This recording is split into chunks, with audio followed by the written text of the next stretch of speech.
Mga kapuso, maging alerto sa mga pag-ulan kahit na walang bagyo o low pressure area na nakakaapekto sa ating bansa. Nakakaranas ng masamang panahon ng Davao de Oro dahil sa walang tigil na ulan. Gumuho ang bahagi ng isang tulay sa bayan ng Moncayo. Inabisuhan ng mga motorista na gumamit muna ng alternatibong ruta.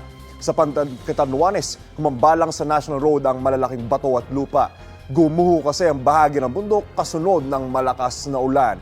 Walang nasaktan sa insidente. Ayon sa Pag-asa, easterlies ang patuloy na magpapaulan sa Catanduanes, Davao de Oro at iba pang bahagi ng Bicol Region, Visayas at ng Mindanao. Ngayong umaga, asahang uulanin na ilang panig ng Northern Luzon, ng Aurora, ng Quezon, ng Mimaropa Region, kasama dyan ang Bicol, Visayas at ang Caraga. Base po yan sa rainfall forecast ng Metro Weather. Pagsapit naman ng hapon, posible ng ulan sa ibang bahagi ng bansa.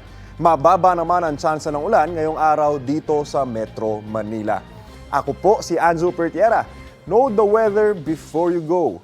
Para Mark safe lagi, mga kapuso.